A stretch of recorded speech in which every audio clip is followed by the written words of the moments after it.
ஓம் ஞானமுத்தீஸ்வரர் சமேத முத்தாராமனை போட்டி அனைவருக்கும் வணக்கம். அனுபவம் மற்றும் அருள்வாக்கு ஜோதி செந்தில்குமார் முத்தாராமன் பேசுகிறேன். இந்த பதிவில் 12 ராசியில் பிறந்த அன்பர்களுக்கு சனி திசை சனி புக்தி நடக்கும் காலங்களில் நீங்கள் எந்த மாதிரி பரிகாரம் செஞ்சால் உங்களுக்கு அந்த சனி திசை யோகமாக இருந்தால் யோகமாகவும் பாதகமாக இருந்தால் சாதகமாகவும் வேலை செய்யும் அப்படிங்கிறது தெளிவாக சொல்கிறேன். அந்த என்ன பரிகாரம் அப்படிங்கிறத வீடியோவில் கடைசியில் சொல்கிறேன். அதுக்கு முன்னால் வீடியோவை நண்பர்கள் முழுமையாக பாருங்கள், ஸ்கிப் பண்ணாமல் பாருங்கள். சரி, இந்த சனி திசை உங்களுக்கு யோகமாக செய்யணும் அப்படின்னாச்சுன்னா முதல்ல அவங்க ராசி யோகராக இருக்கணும். அதாவது ரிஷபம், துலாம், மிதுனம், கன்னி, கும்பம், மகரம் இந்த ராசி மற்றும் லக்கணத்தில் பிறந்த அன்பர்களுக்கு சனி பகவான் வெகுவாக உங்களுக்கு கஷ்டங்களை கொடுக்கறது இல்லை அப்படிங்கிறது ஒரு பாயிண்ட். அடுத்து சனி பகவான் உங்கள் ராசி லக்கணத்திற்கு அவயோகராக வந்தால், அதாவது மேசம், விருச்சகம், தனுசு, மீனம் இந்த ராசியில் பிறந்த அன்பர்களுக்கு நல்லா கணக்கு பண்ணி பாருங்கள். கடகம், சிம்மம் இந்த ராசியெல்லாம் சனி சனி வந்தார் அப்படின்னால சனி யோகமாக இருந்தாலும் வெளுத்துட்டு தான் இருப்பார். அடிதான் உத தான். அப்போ நம்மளுக்கு அவர் கொடுக்கணுங்கிற அமைப்பில் இருந்தாலுமே முணங்கி கொண்டே கொடுப்பாரே தவிர பெரிதளவு அள்ளி கொடுக்கணுங்கிற அப்படிங்கிற அமைப்பில் அவர் செயல்பட மாட்டார். அப்போ அப்படி அவர் செயல்படணும் அப்படின்னாச்சுன்னா அவர் நம்ம ராசி லக்கணத்திற்கு யோகமான இடத்துல யோக கிரகங்களோட சேர்ந்து இருந்து சனி என்று சொல்லக்கூடிய அந்த அழுக்கு என்று சொல்லக்கூடிய சனி பகவானின் அந்த தன்மை ஃபில்டர் பண்ணணும். அப்படின்னா குருவோடு சேர்ந்து இருந்தால் தான் உங்களுக்கு நல்லது பண்ணுவார். இருந்தாலும் உங்களுக்கு பிரச்சனை இருந்து கொண்டே இருக்கும். சரி, இந்த சனி பகவான் கெட்டு போயிட்டாரு எப்படி தெரிஞ்சுக்கிற அப்படின்னு கேட்டிங்கன்னா, சனி பகவான் 6, 8, 12 இடங்களில் இருந்தாலும் சரி, அல்லது சனி செவ்வாயோட ராகுவோட சேர்ந்து இருந்தாலும் சரி, கேதுவோட சேர்ந்து இருந்தாலும் சரி, கண்டிப்பாக இந்த சனி பகவான் கெட்டு போயிருக்கிறார். நம்மளுக்கு சாதகமாக செயல்பட மாட்டார். அது சனி பகவான் 12 ராசியில் யாருக்கு எப்படி இருந்தாலும் சரி, சனி பகவான் திசை வந்தாலே நல்லா செக் பண்ணி பாருங்க. முதல்ல சனி யோகமாக இருந்தாலும் அவர் பாதகமாக இருந்தாலும் சனி திசை சனி புத்தி வந்த உடனே முதல்ல மூட்டுக்கு கீழே வலி ஆரம்பிச்சிடும். கால் வலி, தொழில் பிரச்சனை இதெல்லாம் கண்டிப்பாக கொடுப்பாரு. வீட்டை சுற்றி காக்கா சுற்றிட்டே இருக்கும். நம்ம கணக்கு பண்ணி சனி வர போறாரா காக்கா சுற்றி கணக்கு பண்ணிக்கலாம். அடுத்து பார்த்தீங்க அப்படின்னா வீட்டை சுற்றி துர்நாற்றங்கள் அடிக்க ஆரம்பிச்சிடும். வீட்டில் ஜலதார தண்ணி வெளியே போகாமல் அடைச்சிட்டு தண்ணி வாசம் வருவது, வீட்டுக்கு முன்னால் ஒரு சாக்கடை சுத்தம் இல்லாமல் அடைச்சி அங்கேருந்து நாற்றம் வருவது, வீட்டில் பார்த்தீங்கன்னா கக்கூஸ் கூலி சொல்கிறோம்ல லெட்டின் பாத்ரூம் இந்த இடங்களே பார்த்தீங்க அப்படின்னா அடிக்கடி உள்ளே போனாலே ஒரு வித கவிச்ச வாடைகள், ஒரு வித வாடைகள், கெட்ட துர்நாற்றங்கள் வர ஆரம்பிச்சோம். இப்படி வருதுனாலே சனி உள்ளே என்றாக போறாருன்னு அர்த்தம். அப்போ அந்த சனி வந்தவனு முதல்ல அதை தான் செய்வார்.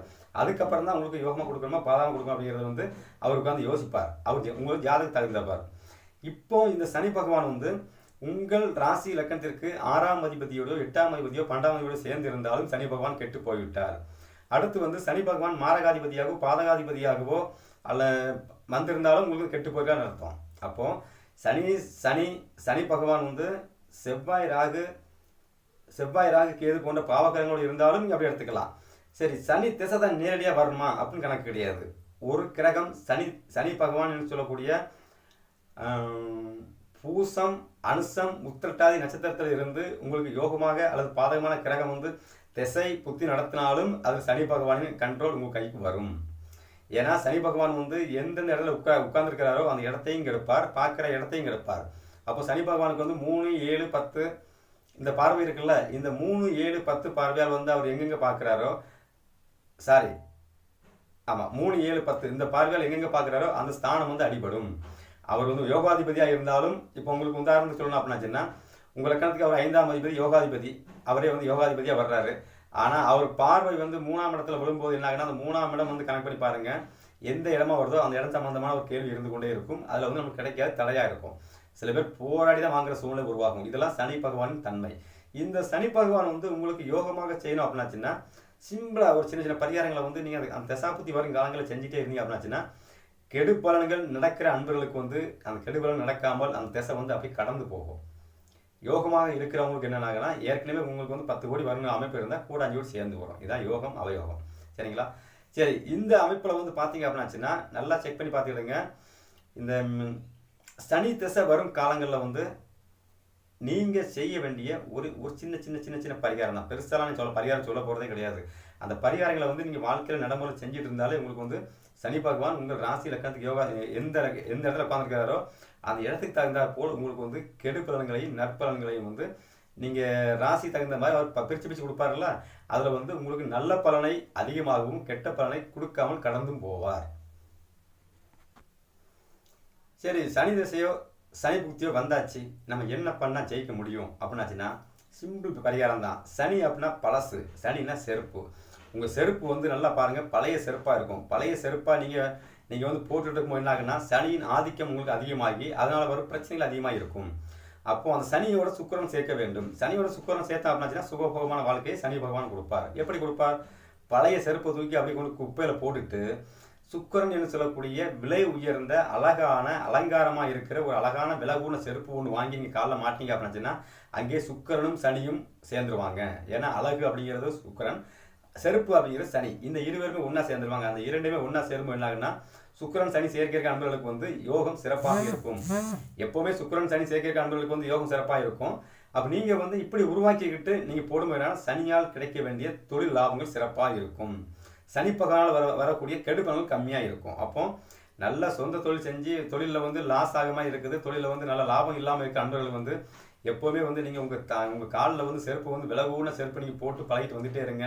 கண்டிப்பாக தொழிலில் வந்து உங்களுக்கு பெரிதளவு லாஸ் இருக்காது, லாபங்கள் அதிகமாக இருக்கும். இது வந்து எல்லாருமே பயன்படுத்தலாம். எப்போவுமே விலகுன செருப்பு நீங்கள் விலகுன செருப்பு கம்பெனி செருப்பாக போட்டு விலகுன செருப்பு போடும்போது அங்கே வந்து சுக்கிரன் சனியும் சேர்ந்து இருக்கும்பொழுது அங்கே வந்து உங்களுக்கு மகாலட்சுமி யோகம் சிறப்பாக செயல்படும். இது ஒரு கணக்கு.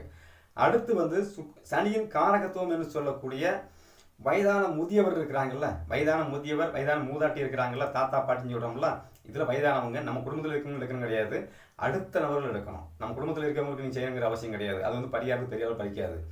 அடுத்தவங்களுக்கு, அதாவது நம்மளோட ரொம்ப ஏழ்மையில் இருக்கிறவங்க, வயதானவங்க, நடக்க முடியாமல் இருக்கிறவங்களுக்கு ஒரு கைத்தடி, சரிங்களா, ஒரு கைத்தடி, அவங்களுக்கு வந்து ஒரு சில துணி எடுத்து கொடுக்கறது. அந்த வயதானவங்களுக்கு வந்து கைத்தடி, ஒரு கண்ணாடி போகிற அன்பராக இருந்தால் அவங்க கண்ணாடி, அதே சமயத்தில் வந்து விலகுன செருப்பு, அவங்களுக்கு வந்து துணிமணி, ஒரு சில புது துணிமணி எடுத்து கொடுத்து அவங்களுக்கு வந்து நீங்கள் அவங்களோட காலில் வந்து ஆசீர்வாதம் வாங்க கூட அவசியம் கிடையாது. ஆசீர்வாதம் வாங்கினா சிறப்பு, ஆனால் நமக்கு வந்து ஈகோ தடுக்கும்ல. ஏன்னா அவங்க வந்து வயசானவங்ககிட்ட காலில் வந்து ஆசீர்வாதம் வாங்குறதுக்கு நம்ம ரொம்ப யோசிப்போம். அது நம்மளோட ஏழ்மையாக இருக்கிறவங்க நம்ம ஆசீர்வாதம் யோசிப்போம்ல. யோசனை பண்ணாமல், சரிங்களா, யோசனை பண்ணாமல் ஈகோவை, சனினா ஈகோவை விட்டுட்டு அவங்க கொடுத்துட்டு ஒரு ஆசீர்வாதம் வாங்கிட்டீங்க அப்படின்னா சரி, அந்த திசை புத்தி அப்படியே சிறப்பாக வேலை செஞ்சுக்கிட்டே இருக்கும். யோகமாக இருந்தால் பல கோடிகளையும், யோகம் இல்லாமல் இருந்தால் பல கோடிகளை நஷ்டம் பண்ணாமையும் அப்படியே கடந்து போகும். அப்போது நம்ம சனி பகவானை இயக்கிறதுக்கு வந்து இப்படி தான் இயக்க முடியும். நேரடியாக இயக்கிறது வந்து அப்படிங்கிறது வந்து இப்படி இயக்கும்போது என்ன ஆகுன்னா உங்களுக்கு வந்து அந்த சனி பகவான் யார் வயதானவங்க, அவங்க சந்தோஷப்பட்டு நல்லாரு ஐயா, நல்லாரு, உனக்கு ஒரு குறையும் வரான்னு சொன்னாங்கன்னா அதுதான் பரிகாரம். அவங்க வாயில் வர்றதான் வார்த்தை, அதுதான் உங்களுக்கு தெய்வ வாக்கு, சனியின் வாக்கு. நல்லா இருன்னு சொல்லிட்டாங்கல்ல, கண்டிப்பாக நீங்கள் நல்லா இருப்பீங்க, வாழ்க்கையில் கஷ்டமே வராது. இப்படி நீங்கள் ஒவ்வொரு பரிகாரங்களாக செஞ்சுட்டு இருக்கும்போது என்ன ஆகுன்னா இதை வந்து நம்ம எப்படி செய்யலாம்னு கேட்டிங்கன்னா ஒரு 3 மாதம் ஒரு தடவை வாங்கி கொடுக்கணும். ஒரே ஆளுக்கு வாங்கி கொடுத்தாலும் சரி, இல்லை விதவிதமாக ஆளுக்கு வாங்கி கொடுத்தாலும் சரி, ஒரு ஆளுக்கு வாங்கி கொடுத்தாலும் சரி, வசதி வாய்ப்பு நிறையா இருக்கிறவங்க 100 பேருக்கு வாங்கி கொடுத்தாலும் சரி, நீங்கள் எத்தனை பேருக்கு வாங்கி கொடுக்குறீங்களோ கொடுக்குறதுக்கு தகுந்த மாதிரி உங்களுக்கு பலன்கள் வந்து உங்களுக்கு சிறப்பாக, உங்களுக்கு சாதகமாக சனி பகவான் எந்த இடத்துல இருந்தாலும் சரி, அவர் யோகரோ அவயோகரோ 6, 8, 12 எதையுமே நீங்கள் கணக்கு எடுக்க வேண்டாம்.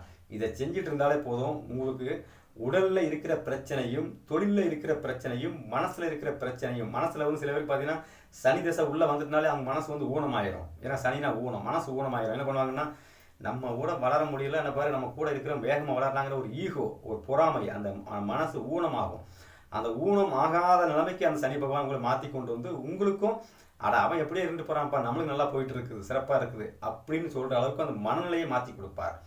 அப்போ சனி பகவான் சம்பந்தப்பட்ட விஷயங்களை வந்து நீங்கள் இப்படியே இயக்கிட்டீங்க அப்படின்னா வாழ்க்கை ஜெயிச்சிடலாம். அடிக்கடி வந்து வயதானவங்களுக்கு வந்து அன்னதானம் கொடுத்துக்கிட்டே இருங்க. சாப்பாடு, ஒருவேளை சாப்பாடு வாங்கி கொடுக்குறீங்கன்னா ஒரு தண்ணி, ஒரு சாப்பாடு வாங்கி கொடுங்க. இப்படி நீங்கள் தொடர்ச்சியாக செஞ்சுருக்கு என்னாங்கன்னா சனி திசை மட்டுமல்ல, ஏழரை அஷ்டமச்சனி, கண்டச்சனி, அந்த சனி, இந்த சனி, எத்தனை சனி வந்தாலும் சரி உங்களுக்கு வந்து வாழ்க்கையில் வந்து இறக்கங்கள் இருக்காது. ஏற்றங்கள் இல்லைனாலும் பரவாயில்ல, இறக்கங்கள் இல்லாமல் அப்படியே நகண்டு போனாலே நமக்கு வந்து வாழ்க்கையில் பெரிய வெற்றி. 50 லட்ச ரூபா 50 கூட சம்பாதிச்சு வச்சுருப்போம், டக்குன்னு 7 சனி உள்ளே வருது, இல்லைன்னா ஒரு சனி தசை உள்ளே வருது, 50 கோடியும் ஜீரோ பண்ணிவிட்டு மறுபடியும் நம்ம 50 கோடி கடங்காரன் ஆகிறோம்ல. அதுக்கு அந்த திசை வந்து ஒன்றுமே பண்ணாமல் அப்படியே கடந்து போச்சுன்னா அந்த 50 கோடி மிச்சம். திசை மட்டும் 4 மணி தான் கடந்து போகுது, 4 கடத்தினாலே போதும்.